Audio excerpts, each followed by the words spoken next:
Hello students. तो आज के वीडियोस में हम पढ़ेंगे क्लास 10th से एक topic nature of roots. Right. तो नेचर ऑफ रूट्स क्या होते हैं? जैसे आपके पास कोई भी क्वाड्रेटिक इक्वेशन है ax² plus b x plus c equals to 0। एक क्वाड्रेटिक फॉर्मूला होता है for the values of x is equals to minus b plus minus root over b² minus 4ac upon 2a। Right, ये formula होता है। इसमें जो root के अंदर वैल्यू है b² माइनस 4ac, इसको d बोलते हैं। d is discriminant. अब d की 3 केसेस होते हैं। d can be positive, negative और जीरो।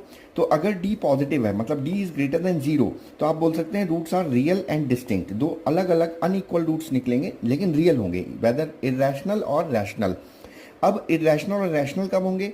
जब d is greater than zero हो और एक परफेक्ट स्क्वायर हो। मतलब रूट के अंदर की वैल्यू अगर परफेक्ट स्क्वायर होगी तो वो रूट से फ्री हो जाएगा। राइट। तो रूट्स होंगे, roots are rational and distinct.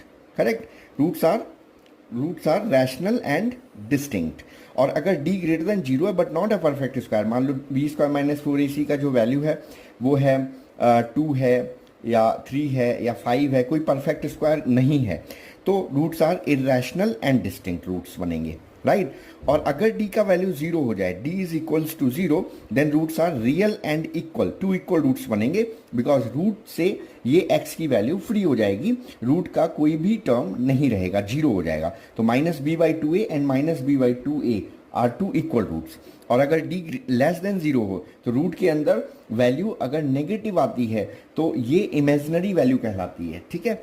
तो नो रियल रूट। ओके, तो roots are imaginary. Okay, thank you. इस पे बेस्ड हम क्वेश्चंस भी करेंगे। For more updates please like share and subscribe. Thank you.